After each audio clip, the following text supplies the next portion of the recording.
Hello, all you fabulous freight masters out there. Um, so, little something that I want to talk to you guys tonight about because I'm hearing about and talking to more carriers. It seems like that this is happening too. Um, and I spoke with a very nice couple, husband and wife team, uh, relatively new to the industry. And I don't know if they've just gotten lucky so far or if they've just, when it happens, they've been kind of taking it on the chin. But anywho, I had the opportunity to speak with them. Again, they were having issues with a broker that was not paying them. And so we started to look into it, and it was becoming more and more apparent very, very quickly that they were the victims of a double broker. Broker A got the load from their customer for $1,000, hired a carrier, paid $900. They in turn gave it to this. I don't know if they're interconnected. They're two different names. Gave it to broker B, who then gave it to carrier B in the amount of $1,750, right? On a lane that at the time was paying, I believe market rate average on that lane was like 1,000 and change, 1,100, somewhere right in there. So, yeah. And the broker was brand new. They used a Gmail account. The rate confirmation, and I would show it, but I don't really want to show the carrier that was the victim of this. And so we're just going to go through this. If you guys have any questions, comments during this, by all means, feel free to chime in. So the broker in this case is Cargo Link LLC. Now, upon my research, there is a couple of different cargo links out there, some LLC. I think there was one out of Florida, but they've been in business for a few years. And I think there was another one, but it was like Cargo Link Inc. or something like that. But this carrier that I spoke with, the victim of the double brokering, which, by the way, before I get into any more of this, let me just clarify. And I know some of you say, I don't care, it's still double brokering. Well, no, there's a difference between co-brokering and double brokering, right? Co-brokering is when there is transparency on the load. There's an agreement between the two brokers. Broker B is assisting broker A, in acquiring a carrier for that load. Double brokering is when there is no transparency on the load, and carrier B actually ends up getting the short end of the stick, so to speak. That's the quick definition of double brokering and co-brokering. Okay, moving on. This victim of double brokering, I said, well, have you started the process maybe of filing under bond? Do you intend to? And their answer was, we don't know how to do that. Okay, well, if you don't know how to do that, and I went through the process of showing them, you can quickly find out who the insurance company is that issued the bond very quickly by using Safer. Okay, so you go to Safer, pull up their profile. Okay, see their form date and everything, that they're brand new. They probably didn't have a credit score, dates to pay in that short period of time, listed on DAT or wherever they, posted the load. But there's two places that you can check that. First one is right here. To find out if this entity has a pending insurance cancellation, please click here, right? Or you can go over here to licensing and insurance. So either one will work. We're just going to click this one, and then you're going to see this page, right? Copy and paste the MC on there, click the I'm not a robot, and hit search. Okay, now you're going to see this DOT, MC, name, There's no DBA and the city and state in which they are registered. Click on the HTML and boom, this entity has a pending insurance cancellation. Now, in my humble opinion, my 2 cents, I would prefer to see this on the home page when you initially look up that carrier or that broker, right? I would prefer to see this because, we get into such a rush with everything. I think oftentimes, especially new carriers, they don't look at this. They just look, okay, they're still in good standing on Safer, probably okay, if they even bothered to check at all, right? They just assumed that everything was going to be fine. And that's just not always the case. So, so their insurance company or their bond is pending cancellation. I believe we can go here to insurance. Boy, now I'm messing up here. Authority history, pending application, active and pending insurance. Okay, yep, there we are. So Hudson Insurance Company, right, is their where they got their surety bond, their 84. So, and their effective date, which was 2/28, just a couple of months ago. At this point, it's set to expire on the 13th, which is in 11 days. It's going to cancel. Odds are that bond is probably already getting eaten up as we speak. And I don't know that they're going to get anything back from it. I told them to file anyway. I really hope that they end up getting something out of this. But unfortunately, a lot of times by the time we find out that a load is double brokered or the broker is just going under for whatever reason and, their bond is being canceled, it's almost always too late for far too many carriers out there, right? And I know a lot of you owner operators, small fleet owners, etc. And so, it kind of upsets me to see this happen to you guys. And I did look up the Hudson Insurance Company. They are out of, let's see. Oops.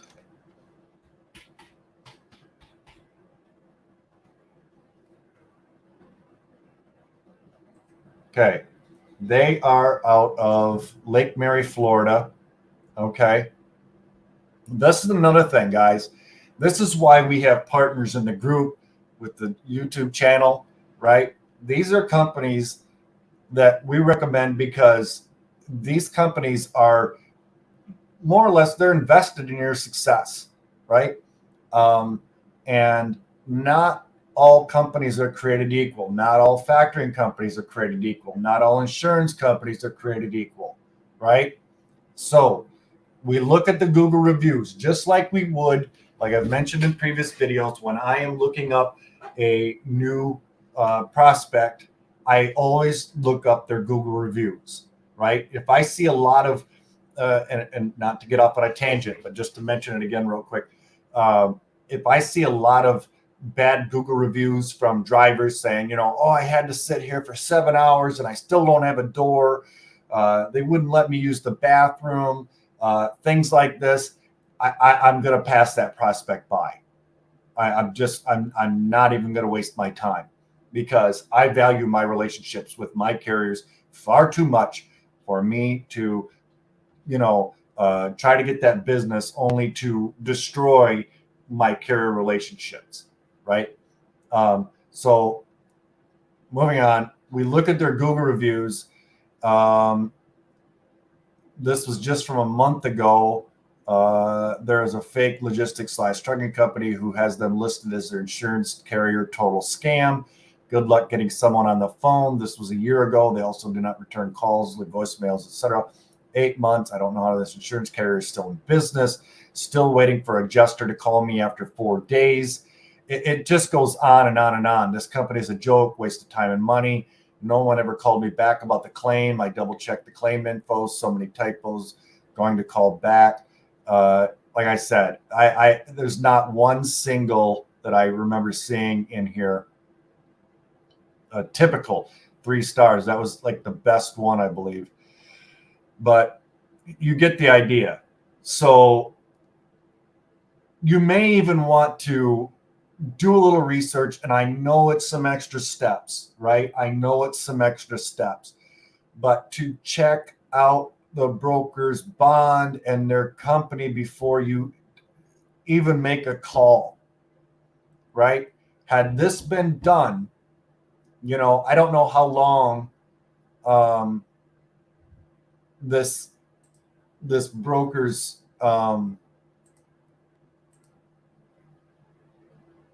bond has been, pending cancellation, probably for a little while now. I believe, what do they give you, like 30 days or something? And we're down to like the last 11. So, and you can correct me if I'm wrong on that, but I just wanted to share this out there for you guys. Some of you that might be brand new to the industry, maybe you just recently got your carrier authority and everything. Had this been checked first, right, before they even made the call, or before they accepted the load, maybe they got the rate confirmation and stuff like that, but they didn't sign it and send it over. They checked all of this. This could have saved them a huge headache, such a huge headache. If you guys have anything that you want to add to this, by all means, chime in. But that's who you find out who the bond company is. And again, don't forget to check the insurance company's reviews, right? This one is absolute garbage. Like I said, I always check Google reviews on everything, even prospects, because it's atrocious, right? And I felt so bad, like I said, for this carrier, husband and wife team out there trying to make it, and it broke my heart. It really did. If you need more information on the steps to filing on a broker's bond, our factoring partner has information on that. You go to operify.com, click on blog. They actually have a blog article with all the steps on how to file on a broker's bond, right? There's some information there. And then to file, you have to have the following documents ready, right? You need to have all of this together or it's going to be rejected, okay? And then link to the website, for their broker using their name and their MC. All of this stuff, right? Insurance history link, right? Some of this, I just went over this, but if you guys, need to recover it again, it might be easier to, scroll through here than rewatch the video, right? But this has all the steps on how to file on a broker's bond, and you can even download the instructions, okay? Something else that I want to bring up for those of you that maybe have forgotten that it's there and it's completely free is the accessorial agreement on the website, right? It is, like I said, it's free to download. If you are getting set up with a broker and there's nothing in their agreement, nothing on the rate confirmation in regards to accessorials, right? Like detention, layover, things like that, because a lot of them don't have them in there, then you are at their mercy. Okay? You're probably not going to get it, right?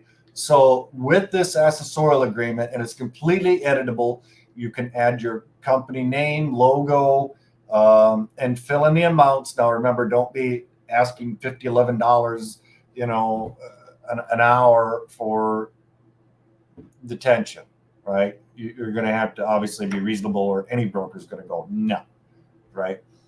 So anyway, it's an accessorial agreement that you would send to the broker and have them sign to cover your butt before you accept a load, right? Before you sign that setup agreement with them. Okay. Now, some brokers may not sign it. They just might not. If they're not willing to sign it, then maybe it's time to move on and find a different broker who has an accessorial agreement in place in their setup or on their rate confirmation or is willing to sign this. But it's a little bit of insurance, right? For you, so that you don't get screwed over. Okay. So yeah, guys, I'm really hoping that some of this information has helped you guys, especially you new people. Like I said, this is why we have the Facebook group and the YouTube channel, is to get this information out there so that we can all network and grow and be successful.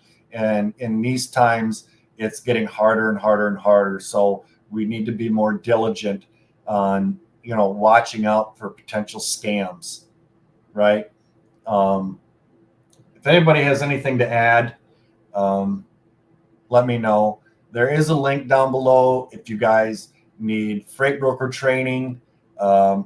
Maybe you're a small fleet owner or something and you want to open up your brokerage, monthly, yearly, or lifetime options on there. So maybe as you bring in agents or want to train agents, you know what I mean? Maybe the lifetime option is for you. If you need sales help, right? If you need some consulting about sales, that's on there. You can schedule a Zoom meeting with me. We want to help people, right? Kind of paying it forward. We all didn't come into this industry knowing everything, right? And like I've probably mentioned numerous times before, is that when I got started, years ago, I took a training course and it didn't have anything on sales, and it had a lot of gaps, right? And I struggled for the first little bit, but fortunately for me, there was a broker or two that, helped me out, and a couple of carriers that kind of helped point me down the right path there. And then things just started evolving. My success started to grow, right? So it's good, I think, to have a solid network, build relationships and things. Maybe find a mentor if you need one. Someone that's willing to, you're not going to want to bother them every 2 minutes, but, somebody that you can reach out from time to time when you have a question, right? And that's why we don't tolerate any negativity in the group, right? We just don't. I mean, constructive criticism is fine, but we're not going to degrade anybody for their lack of knowledge, right? They might be brand new, and those same people weren't born knowing everything, right? So all of that being said, I really hope that this helped you guys out, especially you new people. Don't forget to like, share, subscribe. And if anybody wants to reach me directly, I will put the email up. You guys can reach me at freightmasterresources at gmail.com. Oh, I realized I got a typo in there.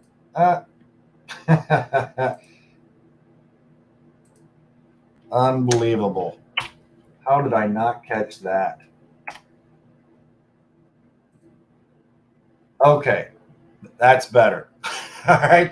I can't believe I did that and didn't catch it. Right. I don't know. I've been really fat fingered on the keyboard today. I had so many typos all day long. It's unbelievable. But anyway, there's the correct email address. If you guys need anything, if you want to talk to me about factoring, we can talk about that. I can get you an appointment to talk to Operify. Really great people over there. If you don't have your subscription to DAT, there's a link there for down below in the description for 30 days free. It's for you to check it out, right? So don't forget that. This is what it's all about, right? I'm trying to help you guys providing these resources and things. Take advantage of it, right? And even if you're not sure, it doesn't hurt to talk to somebody or reach out to me directly. You can DM me if you're on Facebook or email me. Like I said, I'll be more than happy to answer any questions you might have. And if by chance you happen to stump me, like I said, I have a huge network of people that are experts, right? They're freight masters themselves. So if I don't have the answer, one of those do, right? Somebody within my network has the answer. And I guarantee you that it'll be the right one. Okay? So don't be afraid. You know, the only dumb question is the one never asked. So, like I said, I'm here to help in any way that I can, as long as it's industry related. Don't hit me up for relationship advice, okay? If you're having problems with your significant other. I'm probably the wrong guy to talk to about that. But anywho, I know it's going, what have we been going, like 21 minutes now, 21 and a half minutes. It's 8:36 Eastern time. So I'm not going to bore you guys anymore. Like I said, beware, beware, beware. Do your due diligence, right? Now okay, before I close this up, there are some good brokers out there that are relatively new. I've talked to them, you know, but we still have to check, right? Nothing against them. Just because they don't have their credit score and days to pay yet is not the end of the world, okay? You know, they can offer quick pay and things like this, and they're going to do their best to do their, you know, due diligence, you know, on you. You know, they're going to vet you. You need to be vetting your broker. So, anywho, all that being said, like I said, don't forget to like, share, subscribe, and as always, be kind to one another. Bye-bye now.